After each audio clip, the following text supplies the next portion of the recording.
नमस्कार दोस्तों, मैं जितेंद्र सिंह AGIS के YouTube चैनल पे आपका बहुत बहुत स्वागत करता हूँ। आपने अभी तक फॉरेन इन्वेशन या विदेशी आक्रमण के बारे में सुना होगा कि मुगल्स ने अटैक किया, टर्क अटैक हुआ, अरब अटैक हुआ और भारतीय राजाओं को किस तरीके से हराया, भारत को किस तरीके से लूटा।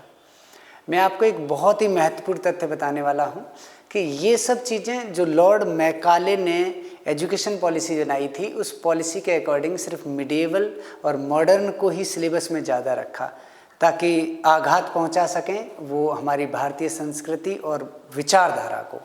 और इसीलिए उन्होंने भारत को अधिक समय तक गुलाम बनाए रखने के लिए अपने पूर्वजों की जानकारी भारतीयों से छुपा कर रखी। तो चलिए मैं बताता हूँ एंशिएंट हिस्ट्री के बारे में कुछ विशेष आपको।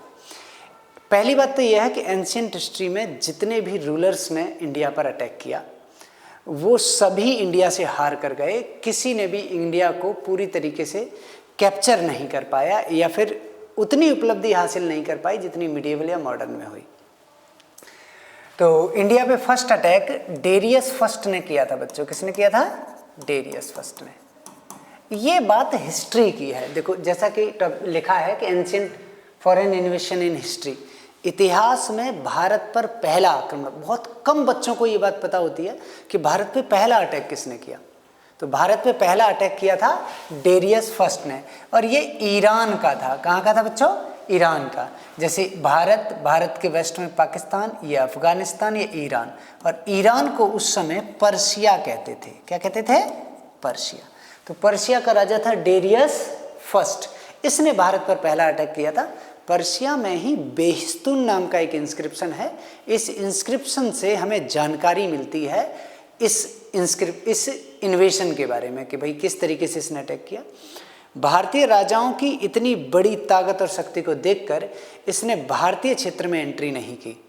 दूसरी बात यह भी है कि यही संसार का पहला वो राजा है जिसने इंस्क्रिप्शन बनवाना शुरू किए। हमारे भारत में सम्राट अशोक ने, भारतीय इतिहास में सम्राट अशोक ने अभिलेख बनवाए थे।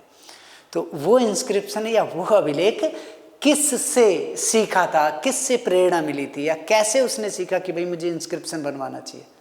तो अशोक के जो इंस्क्रिप्शन है वो सारे के सारे इंस्क्रिप्शन उसे अशोक को प्रेरणा मिली थी डेरियस फर्स्ट से, मतलब एक ईरान या पर्शिया के राजा से। और इसका ही है बेहिस्तून इंस्क्रिप्शन। तो पहला अटैक पर्शिया से है हिस्ट्री में। हालांकि कुछ इतिहासकार या इससे पहले जिन्होंने यूरोप में आर्यों का निवास स्थान बताया तो उन्होंने ये भी बताया कि प्रोटो हिस्ट्री में नहीं है, वो आद्य इतिहास में, मतलब इतिहास से पहले।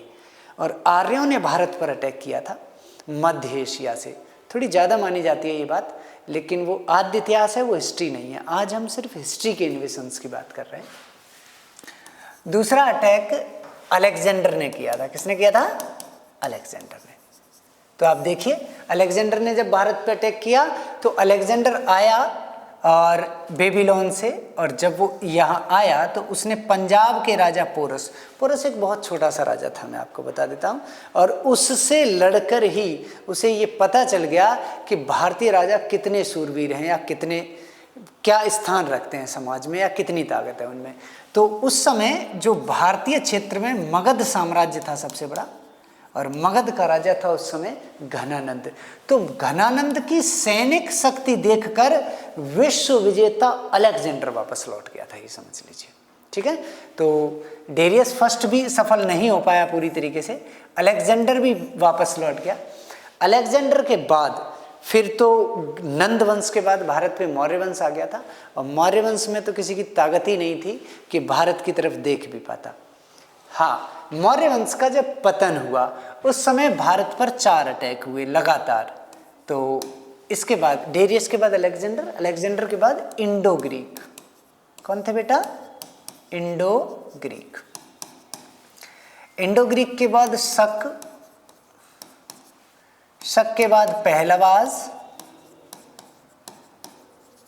और पहलवाज के बाद कुषाण, इस तरीके से। हाँ, तो इंडो ग्रीक आए। इंडो ग्रीक में डेरियस फर्स्ट पहला राजा था जिसने भारत पर अटैक किया, लेकिन कई बार लड़ने के बाद भी वो सफल नहीं हो सका। भारत का पहला ब्राह्मण राजा पुष्यमित्र शुंग था और बाबा रामदेव जी जिनके नाम पर पतंजलि नाम की संस्था चला रहे हैं, वो पतंजलि कोई और नहीं, भारत के पहले पंडित या ब्राह्मण राजा पुष्यमित्र शुंग के गुरु थे। और उसी पुष्यमित्र शुंग ने इंडो ग्रीक्स को हराया था, हिंदी यूनानियों को। ये हालांकि ये भी बेबीलोन के क्षेत्र से ही आए थे। इंडो ग्रीक में सबसे ज़्यादा ताकतवर राजा मिनांडर था। कौन था? मिनांडर।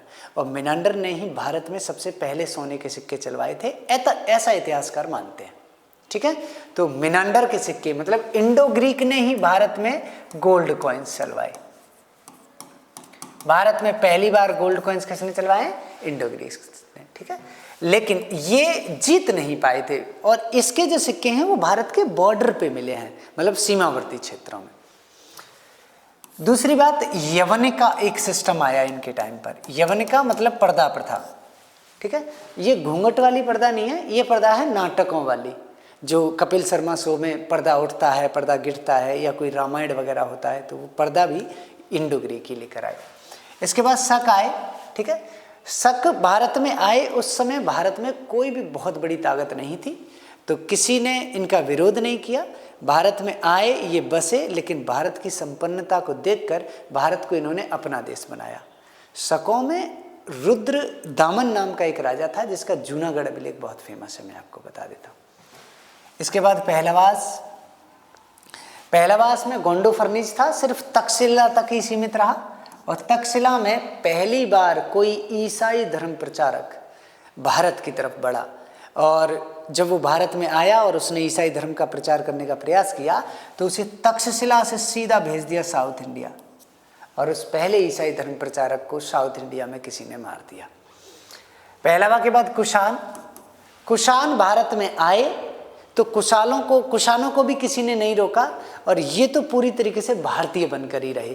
तो हमारा कल्चर भी ऐसा था कि जो आता था विदेशी, वो भारतीय सुख, समृद्धि और संपन्नता को देखकर यहीं का हो जाता था। कनिष्क कुषाणों में सबसे पावरफुल रूलर था, और इसने ही शक संवत चलाया है। ये क्वेश्चन मोस्ट इम्पोर्टेंट है और समझने लायक है कि आज हम जो कैलेंडर यूज़ कर रहे हैं, ग्रेगोरियन कैलेंडर, जिसके महीने जनवरी, फरवरी, मार्च, अप्रैल, मई, जून, जुलाई, अंग्रेजी कैलेंडर, ये एक यूरोपियन कैलेंडर है। जो हमारा कैलेंडर है चैत्र, बैसाख, ज्येष्ठ, आषाढ़, श्रावण, भादव वाला, ये कैलेंडर शक संवत है, और कुषाण वंश के राजा कनिष्क ने ये कैलेंडर बनाया था। आज़ादी के बाद, किसके बाद? आज़ादी के बाद इसी कैलेंडर को हमारा ऑफिशियल कैलेंडर अपॉइंट किया गया। तो जो हमारा ऑफिशियल आधिकारिक कैलेंडर है, भारतीय आधिकारिक कैलेंडर, उसका नाम शक संवत है। ठीक है, कुषाणों के बाद भारत पर हुड अटैक हुए। कौन से अटैक हुए? हुड। बाहुबली मूवी में काले के देखा होगा आपने, काला काला सा, वो काला हुड था।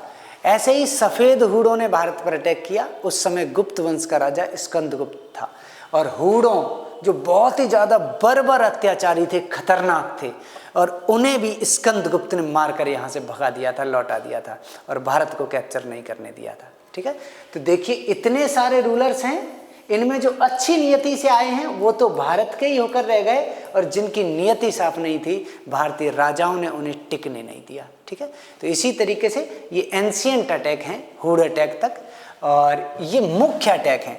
इसी तरीके का अच्छा कंटेंट प्राप्त करने के लिए आप AGIS से जुड़े रहें, AGIS को फॉलो करें, सब्सक्राइब करें, मेरे जितेंद्र सिंह के साथ जुड़ें, और मैं आपको आश्वासन दिलाता हूं कि AGIS ही आपको आपके शिखर तक या आपने किस सपनों की उड़ान देगा। धन्यवाद।